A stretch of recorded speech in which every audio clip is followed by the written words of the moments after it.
चलिए आइए, आपको अभी तक आप लोगों ने देखा कि मूर्तियाँ टेराकोटा, ठीक है, स्टोन पत्थर की बनी हुई ओरिजिनल।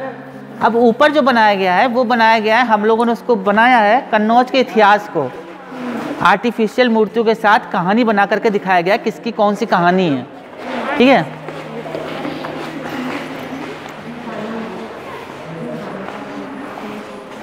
अब ये कहानी है कन्नौज का एक नाम था कानीकुब्ज, ठीक। अब आप लोग यहाँ रुकोगे, मैं वहाँ खड़े होकर बताऊंगा तब समझ में आएगा, इसको देखते रहना। ये कहानी रामायण के बाल काल में भी दी गई है, क्योंकि म्यूज़ियम में जो भी चीज़ें होती है हम लोग अपनी तरफ से नहीं बनाते हैं, हमको जो लिखा हुआ मिलता है, हमको या कहीं से चीज़ें मिलती हैं हम उसी के बारे में बताते हैं, डुप्लीकेट कुछ नहीं होता।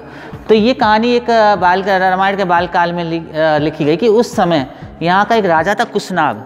कुशनाग की जो शादी हुई थी घुताची नाम की एक अप्सरा से हुई थी, और उसकी अप्सरा से उनके 100 पुत्रियाँ थीं, राजा के, किंग के 100 पुत्रियाँ एक दिन रोज़ की तरह बगीचे में घूम रही थी, आपस में बात कर रही थी। वहाँ से पवन देवता निकले, ठीक, वो पवन देवता हैं। और पवन देवता जब निकले तो उन्होंने सबसे पहली राजकुमारी से विवाह का प्रस्ताव रखा, यानी कि उन्होंने उससे कहा क्या तुम मुझसे विवाह करोगी।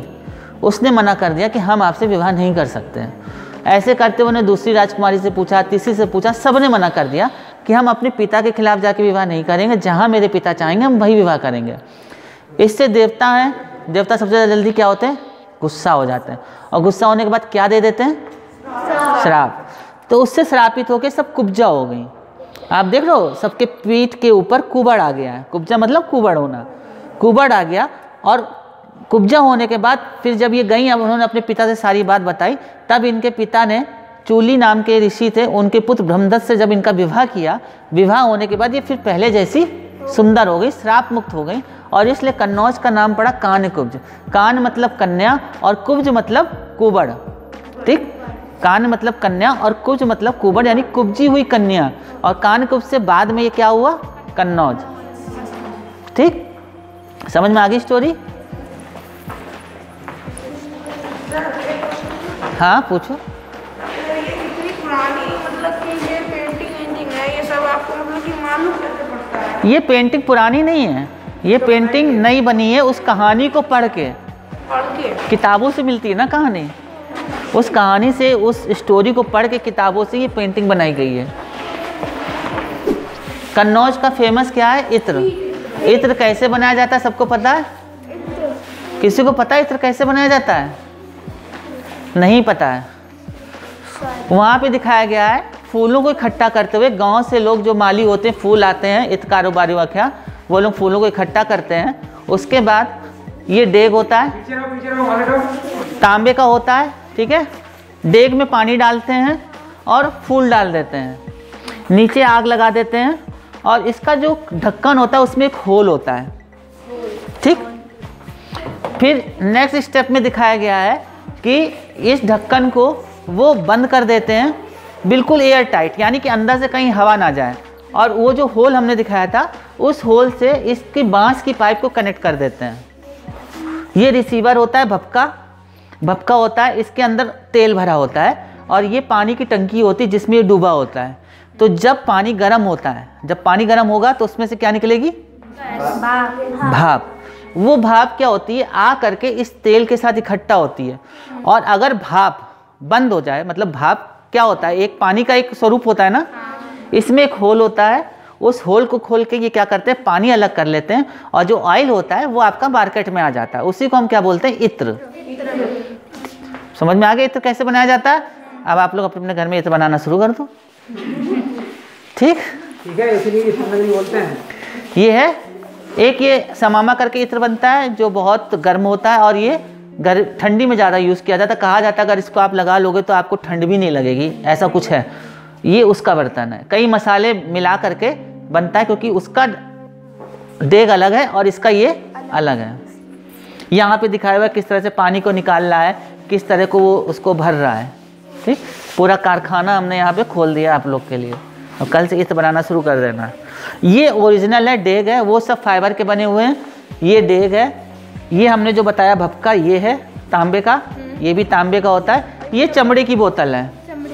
इसका काम क्या होता है, इसमें इत्र भर के जब रख देते हैं, धूप में रख देते हैं, इसका जो नमी होती है, मॉइस्चराइजर होता है, वो बाहर आ जाता है, यानी कि पूरा प्योर इत्र आपको मिल जाता है। फिर ये अलग अलग तरीके के इत्र बनाए जाते हैं, खस का भी बनाया जाता है, मिट्टी का भी बनाया जाता है, मेहंदी है, नागर मोटा है, चंदन का है ना। चंदन का तो तेल के लिए यूज़ किया जाता है, उसी के तेल में इत्र बनता है। ये है आपकी अलग अलग तरीके के इत्र हैं, केवड़ा, रात की रानी, हिना, खस, बेला। इनमें से वाला इत्र कौन सा जिसे लगाने से ठंड नहीं लगती है? वो नहीं है इसमें, इसके अंदर है, बहुत महंगा आता है ना, इसलिए नहीं लिया। अच्छा आइए अब हम आते हैं कन्नौज के राजाओं पर। ठीक, जल्दी जाना है, थोड़ा ध्यान से। हर्षवर्धन कौन था? कन्नौज का। हर्षवर्धन कहाँ का था? हर्षवर्धन कन्नौज का नहीं था, हर्षवर्धन था थानेश्वर का। उसका जन्म थानेश्वर में हुआ था। वो उसकी माता है यशोमती और पिता है प्रभाकर वर्धन और गोदी में हर्ष है। और हर्ष के जन्म पर उसके जो राज के लोग हैं उसे गिफ्ट देने आए, क्योंकि जब भी कोई राजकुमार होता था लोग उसको गिफ्ट देने आते थे। हर्ष का एक बड़ा भाई था राजवर्धन और एक बहन थी राजश्री। उसकी बहन राजश्री की शादी कन्नौज के राजा मौखरी नरेश, मौखरी वंश के थे वो, मौखरी नरेश थे, ग्रहवर्मन, उससे हुई थी। ये राजश्री है, वो ग्रहवर्मन है, और उनका विवाह हुआ था यहाँ पे। ठीक है, समझे? विवाह के कुछ समय बाद, 6 महीने बाद, बंगाल के शासक और मालवा के शासक देवगुप्त और शशांक ने मिलकर कन्नौज पर आक्रमण किया, ग्रहवर्मन को मार दिया और राजश्री को बंदी बना के, पीछे देख रहे होगे आप लोग, बंदी गृह में डाल दिया। बंदी गृह मतलब आजकल का आधुनिक तार, आजकल का आधुनिक जेल आपने देखा है ना, बंदी गृह में डाल दिया। यहाँ तक क्लियर हो गया? ठीक।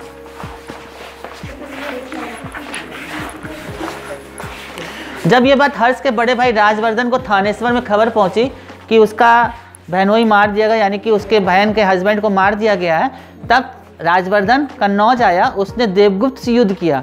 युद्ध वो जीत गया राजवर्धन, लेकिन शाम को उसको शिविर में बुला के, शिविर मतलब जहाँ वो ठहरे हुए थे वहाँ पे बुला के धोखे से उसको मार दिया। और इसी युद्ध के समय में राजश्री अपने साथियों के सहयोग से, मतलब उसके साथियों ने उसकी हेल्प करी और वो बंदी गृह से छूट गई, निकल बाहर आ गई और यहाँ से वो विंध्य के जंगलों की ओर चली गई। तब हर्ष के पास खबर गई कि उसका बड़ा भाई भी मार दिया गया राजवर्धन और बहन का कुछ पता नहीं है। तब हर्ष थानेश्वर से कन्नौज आता है, अपनी सेना को युद्ध के लिए भेज देता है और खुद बहन की तलाश में जाता है। तलाश करते करते, पूछते पूछते जब वो विंध्य के जंगलों की ओर जाता है तो उसको एक देवाकर मित्र का आश्रम, जो एक बौद्ध भिक्षु थे, बौद्ध धर्म से रिलेटेड थे, उनके आश्रम में वो जाता है और उनसे पूछता है। तो वो कहते हैं कि अभी अभी एक कन्या को यहाँ से गई है, एक लेडीज़ गई हुई है, एक स्त्री गई हुई है, देख लो शायद तुम्हारी बहन हो सकती है, वो सती होने जा रही है। उसको ये लगा कहीं ऐसा तो नहीं मेरी बहन है जो सती होने जा रही थी। तो वो जाके देखता है तो चिता तैयार रहती है, वो सती होने जा रही होती है। हर्ष उसको समझाता है सती होने से कि आपको सती नहीं होना है, आप हमारे साथ चलो, और वो उसको लेकर के कन्नौज आ जाता है। सती प्रथा क्या थी? सती प्रथा जानते हो? सती प्रथा किसी को नहीं पता? सती प्रथा ये थी कि अगर किसी स्त्री का, उसका हस्बैंड, उसका पति मर जाता था, वो क्या करती थी, उसके साथ ही अपने आप को भी ख़त्म कर लेती थी, चिता में बैठ जाती थी उसके साथ। ठीक, लेकिन इसका हस्बैंड पहले ही ख़त्म हो गया था, इसलिए वो सती होना जा रही थी कि अब हम नहीं जिएंगे। समझ में आया? सती प्रथा, ये सब चीज़ें आप लोगों को पता होनी चाहिए। ठीक, फिर हर्ष जब अपनी बहन को यहाँ पे लेके आता है तो यहाँ का राजा हो जाता है। यहाँ के मंत्री उससे कहते हैं, क्योंकि राजश्री को कोई पुत्र नहीं होता है, राजा की जगह कौन राजा बनता था? उसका पुत्र, बेटा। तो उसके कोई बेटा नहीं होता है, तो हर्ष यहाँ का राजा हो जाता है और अपनी राजधानी को थानेश्वर की जगह कन्नौज को कर लेता है। यहाँ तक क्लियर हुआ सब कुछ? क्वेश्चन, अभी मैं तो बहुत अपना गला सुखा रहा हूँ चिल्ला चिल्ला के, अभी हम क्वेश्चन पूछेंगे, याद रखना। मेरी बहुत गंदी आदत है, हम बच्चों से बहुत पूछते हैं। हर्ष ने 3 किताब लिखी थी। हर्ष एक राजा के साथ साथ उसने 3 किताब भी लिखी थी। उस किताब का नाम था नागानंद, प्रियदर्शिका, ठीक है, और रत्नावली। एक राजा के साथ साथ वो एक अच्छा लेखक भी था। ठीक, ये दिखाया गया है कि वो सिर्फ एक राजा नहीं था, उसको लिखने में भी इंटरेस्ट था। तो 18 दिन की इसने सभा कराई थी, और ये सभा कराई इसलिए थी। हुएनसांग कौन था? हुएनसांग एक चीनी यात्री था जो इंडिया आया था, और उसने अपनी किताब में इंडिया के बारे में सब कुछ लिखा है। ठीक है, उस समय जब हुएनसांग आया था तो इसकी मुलाकात उसकी पश्चिम बंगाल में हुई थी, और इससे उसकी दोस्ती हो गई थी। तो उसने इसको कन्नौज बुलाया था, और उसको बुलाने के लिए उसने बड़े बड़े झोपड़े लगाए थे, बहुत दूर से लोग आए थे। सर्वधर्म समन्वय करके एक मीटिंग कराई थी, एक सेमिनार कराया था, संगोष्ठी कराई थी। सर्वधर्म समन्वय मतलब सभी धर्म समान है। उसने एक पिलर बनवाया था, उसमें गौतम बुद्ध की मूर्ति एक रखी थी, और वो रोज़ अपने महल से सुबह निकलता था, सबसे आगे चलता था, इंद्र का वेश धारण करता था। इंद्र सफ़ेद रंग के कपड़े पहनते थे, उन्हीं का वेश धारण करता। उसके पीछे जो उसके मंत्री चलते थे, रास्ते में हीरे मोती बिखेरते चलते थे। क्यों चलते थे? ताकि लोगों को, गरीब लोगों को मिलता रहे, है ना, हीरे मोती, और उनका अपना खर्चा चलता रहे। बहुत बड़ा दानी भी था वो। शाम को सब लोग बैठ के मीटिंग करते थे, और हुएनसांग भी इन लोग के साथ ही रहता था। ठीक। और हर्षवर्धन कौन से देवता को? गौरी शंकर कौन कौन गया है?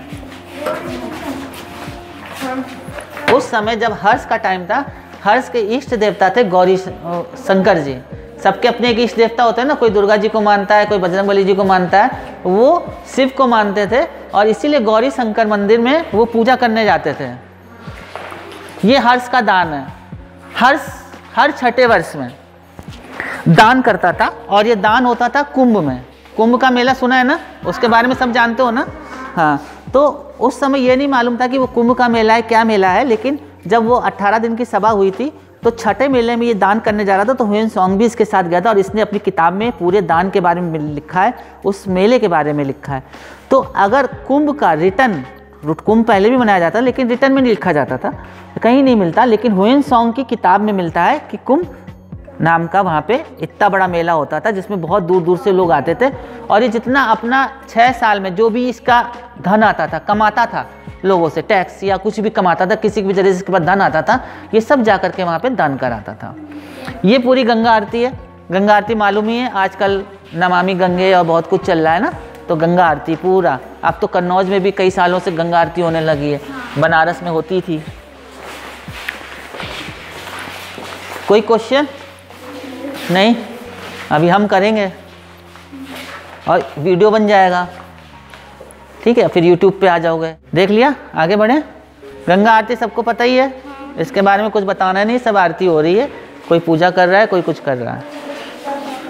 ग्रुपिंग लेनी है अपनी, चलो इत्र वीथिका के सामने एक बच्चों की ग्रुपिंग भी करवा लेना। और हमारा प्रयास रहता है जो बच्चे आते हैं स्पेशली उनको बताना चाहिए, बाकी तो लोग एंजॉयमेंट के लिए आते हैं, अपना घूमे टहले चले गए।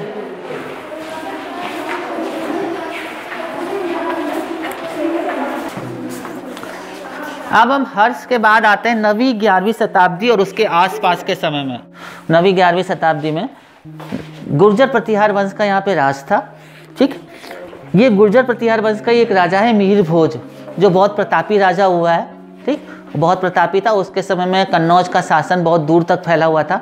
जैसे अगर देखें तो अभी मोदी जी आपके दिल्ली में बैठे हुए हैं, लेकिन पूरा इंडिया देख रहे हैं। ऐसे उस समय के राजा, एक मेन राजा होता था जिसके अंडर में कई राजे आते थे। ठीक, छोटे छोटे राज थे पहले तो इस तरह से मिहिर भोज भी गुर्जर प्रतिहार का बहुत प्रतापी राजा था। ये महमूद गजनवी का आक्रमण है जो 1018 में इसने कन्नौज में किया था। महमूद गजनवी ने यहाँ पे राज करने, जैसे मुगल आए, मुगल ने तो राज किया, लेकिन महमूद गजनवी राज करने नहीं आया था। मेन उसका उद्देश्य था कि अपनी इंडिया को लूटना। ठीक, इसने यहाँ की संस्कृति मतलब मंदिर, मूर्तियाँ, इनको सबको नुकसान पहुँचा, तोड़ा, यहाँ से सोना लोगों का छीना, लेके चला गया, लूटपाट करी। ये इसका मेन काम था। वो इंडिया की हिस्ट्री को डिस्ट्रॉय करना चाहता था और करा भी उसने, काफ़ी करा। ये जयचंद और संयोक्ता के बारे में कौन कौन जानता है? जानते हो कौन है? संयोक्ता के बारे में कौन कौन जानता है? सही से बता दो, डरो नहीं। किसको पता है? आप लोग को पता है, आप लोग हाथ नीचे करो और बताओ। संयोक्ता कौन थी? जयचंद कौन था? जयचंद को नाम किसने किसने सुना है? जयचंद को सबने सुना है। संयोक्ता को किस? एक बार बताया था मैंने। पुत्री थी। और क्या हुआ था? हाँ बोलो, डरो नहीं। हाँ नहीं, आप नहीं बताओगे। और बताओ, ये छोटी बताएगी। बताओ, इधर आ गया हो। पृथ्वी सिंह जो चौहान थे उनके साथ युद्ध हुआ था। किसका? संयुक्ता का?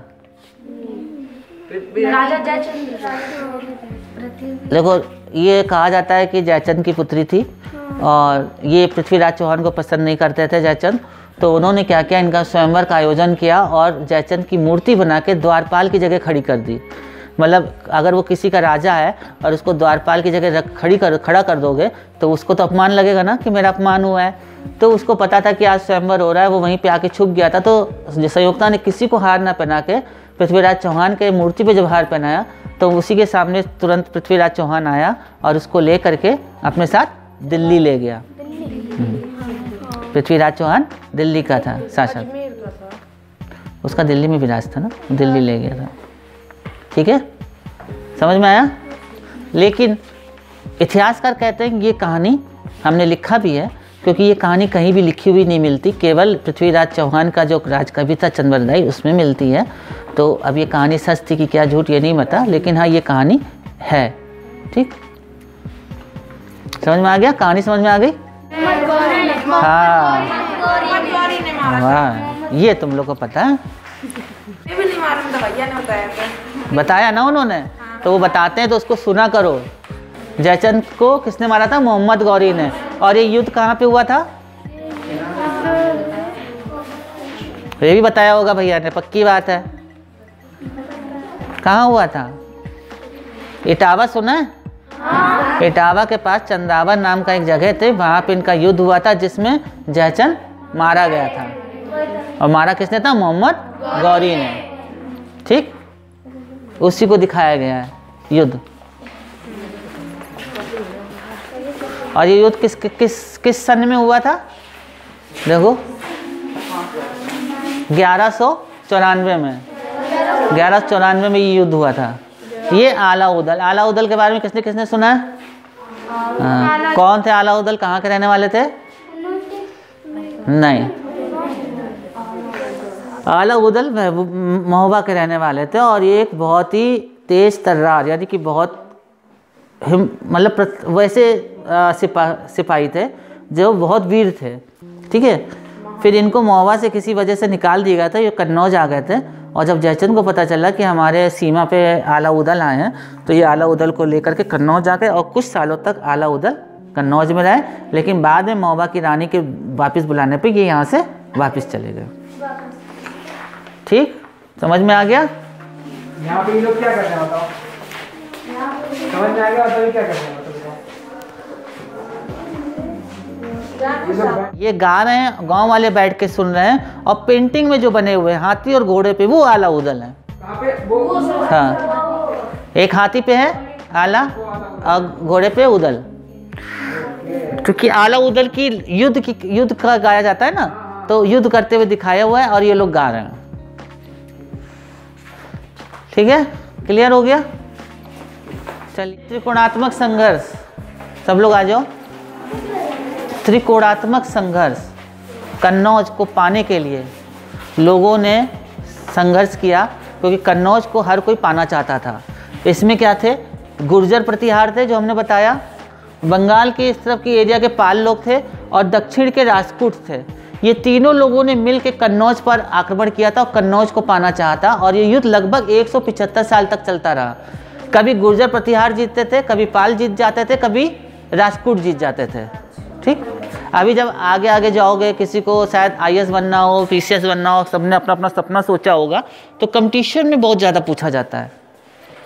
तो कभी भी आप कन्नौज जाओ, आज तो आप अपने मोबाइल नहीं लाए या कुछ भी है, अपने आप सर से जो है इसका ये ज़रूर ले लेना पढ़ने के लिए। जो ये बोर्ड्स होते हैं इनको पढ़ना बहुत ज़रूरी होता है, इनको पढ़ोगे आप तो बहुत कुछ पता चलेगा। ठीक, चलो अब आप लोग एक ग्रुपिंग करा लो, सब लोग नाम बताइए पहले सबसे अपना।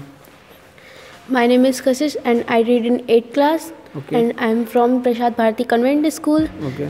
और हमने यहाँ पे आके अपनी हिस्ट्री के बारे में सीखा है, लोग कैसे मतलब ये हमारी कन्नौज हमारी परफ्यूम सिटी है, तो हमने यहाँ पे ये सीखा है कि परफ्यूम कैसे बना जाता है। और हमने हिस्ट्री में ये भी सीखा है लोग अपने पानी को कैसे स्टोर करके रखते थे, और जो छोटे छोटे बच्चे थे वो किससे खेलते थे अपने मिट्टी के बर्तन बना के, और जो पहले जो मोहर लगाई जाती थी वो कैसे होती थी और मतलब क्या किया जाता था, और काफ़ी सारी चीज़ें एक्सेट्रा बहुत कुछ सीखा यहाँ पे आके। तो ये नॉलेज आपके काम आएगी आगे काफ़ी? यस सर, ये नॉलेज हमारी ऑफकोर्स आगे नहीं सर, हमेशा काम आएगी। बिल्कुल बिल्कुल। यहाँ पे तो सर ने आपको सर ने आपको बताया, तो क्या कहना चाहेंगे आप? मतलब समझाया आपको इनका तरीका, कुछ बताइए सर के बारे में थोड़ा देर। तो सर हम सबसे पहले इन सर को थैंक यू सो मच कहना चाहेंगे। इन्होंने हमको काफ़ी सारी चीज़ें सिखाई हैं और काफ़ी सारी बहुत अच्छे से सर आपने हमको एक्सप्लेन करवाया, उसके लिए thank you so much. And यहाँ पे आके सर ने भी काफ़ी कुछ सिखाया और हमने देखा भी काफ़ी कुछ है। सर ने जिस हिसाब से अपने म्यूज़ियम को मतलब क्रिएट किया है, काफ़ी अच्छी तरीके से किया है, जिससे बच्चे को ज़्यादा बहुत अच्छी नॉलेज मिल सकती है। बताकर ही नहीं, सर ने दिखाकर भी किया है। बिल्कुल बिल्कुल, देख सकते हैं हम लोग। Thank you. तो अभी यहाँ पे दूसरा जो बच्चा है, इससे पूछते हैं कि इसको यहाँ पे कैसा लगा है। क्या नाम है आपका? मेरा नाम क्या नाम है आपका? My name is Sanchit Kumar. I read in 8th class and I read in my school name is Prasad Bharati convent school. Okay, Hindi में बोल दीजिए, कोई दिक्कत नहीं है। ये म्यूज़ियम काफ़ी बड़ा है और काफ़ी ज़्यादा अच्छा है, फैसिलिटी बहुत ज़्यादा अच्छी हैं। यहाँ पे जो तलवार वलवार जो ढांचे दिखाए हैं वो बहुत ज़्यादा ब्रिलियंट है एकदम। अगर इस समय यूज़ किया जाए तो काफ़ी तरक्की कर सकता है। म्यूजियम जो होता है वो किस लिए बनाया जाता है? क्यों सिर्फ दिखाने के लिए बनाया जाता है? क्या मेन रीजन क्या होता है म्यूजियम बनाने का? वो हिस्ट्री को बताते कि कैसे हम लोग रहते थे पिछले प्राचीन काल में, कैसे रहते थे। आप यहाँ मतलब आए हैं तो क्या कुछ सीखे हैं आज आप? यहाँ पे सीखे कि कैसे कौन कैसे रहता था, कौन भगवान थे, हमने नाम चलिए सुने सर। हाँ, पहली बार सुने हैं। ऐसे कितने काल थे? मौर्य काल, गुप्त वंश, परिहार वंश, जो भी थे आपने जाना होगा, आपको नहीं पता होगा इससे पहले। हाँ, यहाँ पे काफ़ी सारे भगवान, काफ़ी सारे गॉड एंड एनीथिंग देखी। और यहाँ पे सबसे ज़्यादा युद्ध की ज़्यादा चीज़ हमें अच्छी लगी। अच्छा, मतलब आपको दिखाया गया एकदम विजुलाइज करके कि एग्जैक्टली क्या हुआ था वहाँ पे। और यहाँ पे वो इत्र बहुत अच्छी तरीके से दिखाया गया, उसमें तो अब बना ही लेंगे ऐसा इत्र नगरी कहा जाता है इसीलिए। हाँ, बहुत अच्छी तरीके से दिखाया गया। परफ्यूम कैपिटल पता है? कन्नौज ही है। यस सर, इंडिया की, है ना? ठीक है ना? सबसे बढ़िया वो मटका लगा, वो बहुत बड़ा मटका था। वहाँ पे पानी स्टोर करने के लिए लोग प्रॉब्लम करते थे तो मटका बनाया था उन्होंने राजा ने। पृथ्वीराज चौहान के बारे में जो बताया गया था वो सबसे बढ़िया था, जो राजा महाराजा थे। और सर ये नॉलेज सर ने जो बताई है आपके काम आएगी कि नहीं आएगी? सर हमेशा आती रहेगी। हमेशा आएगी ना? तो जो बताया है सर ने, इसको आप आगे यूज करिएगा। जी सर, है ना? और थैंक यू बोलिए sir. Thank you so much sir. और कोई? अरे ठीक है, किसी को बोलना है और कुछ बोलना है? शेखर आओ। तो ये तो आपके मतलब चाहते हैं काफ़ी क्वेश्चन पूछे आपने, सर से काफ़ी क्वेश्चन पूछे हैं, तो आप और क्या कहना चाहेंगे इस म्यूजियम के बारे में और क्या सीखने को मिला आपको? और सर के बारे में बताइए कि किस तरीके से आपको क्या लगा, अच्छे तरीके से बताया कि नहीं बताया, क्या बताया क्या नहीं बताया, बताइए थोड़ा सा। नाम बताइए पहले अपना। My name is Shekhar Savita. I read 8th class. My school name is Prasad Bharati convent school. Okay. मुझे ये म्यूज़ियम की हर एक चीज़ काफ़ी बढ़िया लगी, हर एक चीज़। और ये म्यूज़ियम की जो चीज़ें थी, ये ऐसा लग रहा था कि ये मतलब कि पुरानी जब राजा महाराजा हुआ करते थे, तो ऐसा लग रहा कि मतलब कि हम राजा महाराजा वाले समय में चले गए, वहाँ की हर एक चीज़ देख रहे। मतलब फील ऐसा आता था कि महाराजा जो होते थे उनके मतलब कि समय में चले गए हैं, ऐसा लगता था काफ़ी बढ़िया। अच्छा। और ये मूर्तियाँ थी, ये ऐसी बनाई गई हैं कि मतलब कि इनको देख के लगता है कि एकदम ये रियल बनी है। इनको देख के काफ़ी बढ़िया लगता था। हाँ, बढ़िया। अगर आपको कभी भी मतलब जानकारी चाहिए हो तो आप आइएगा, सर से कांटेक्ट करिएगा, दोबारा से आपको बताएंगे, समझाएंगे। इनका यही मकसद रहता है कि बच्चों को बताया जाए अपने इतिहास के बारे में कि एक्चुअली में क्या हुआ था उस समय। तो आपको कभी भी आना हो कांटेक्ट करिएगा सर से, बताएंगे आपको फिर से, ठीक है ना? ये जानकारी आपको अच्छी लगी होगी। और बताइएगा जाके घर पे कि आज हम गए थे और इस यहाँ पे घूमने का मतलब ये ना से घुमाना था। मैं बता रहा हूँ फिर से, घुमाने का मतलब नहीं था मेरा क्योंकि मैं काफ़ी बार आ चुका हूँ, लेकिन सर जिस तरीके से एक्सप्लेन करते हैं इसीलिए मैंने इनको फ़ोन किया और बताया इनको कि, तो सर ने खुद ही फ़ोन किया मेरे पास, ठीक है ना, तो इसीलिए आए हैं आज। तो ये नॉलेज जो है आप घर में बताइएगा कि हमने ये देखा, और नोट्स बना लीजिएगा, ठीक है ना, कि क्या आपने आज सीखा, क्या देखा, क्या नहीं किया। सारे बच्चों से कह रहा हूँ मैं, एक बच्चे से नहीं कह रहा हूँ। ये सिर्फ देखने वाली बात नहीं थी, ठीक है, क्योंकि कहीं भी पूछा जा सकता है। आपको अपना इतिहास पता होना चाहिए। और डॉक्टर अंबेडकर ने एक बात कही थी, इतिहास वही बना सकता है जिसको अपना इतिहास पता हो। समझ रहे हो कि नहीं?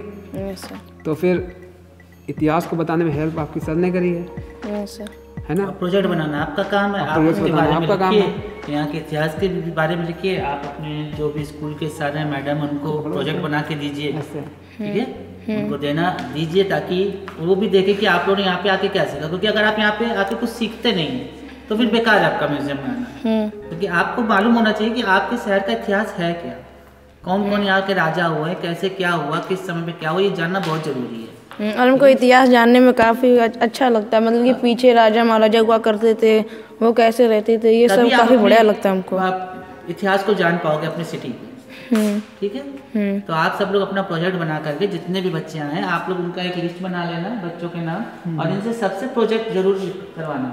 प्रोजेक्ट मतलब आप समझ रहे हो ना, आपको ये सब प्रोजेक्ट आपको म्यूजियम के बारे में बताना है, आप कहाँ से किस तरीके से म्यूजियम पहुँचे हैं, फिर आपने एंट्री कैसे की है, यहाँ पे आपने कितने फ्लोर देखे, उस फ्लोर में आपने कौन कौन से वंश की चीजें देखी, ठीक है, जो भी आपको याद हो वो बना करके आप जब सबमिट जरूर करिएगा, ठीक है ना।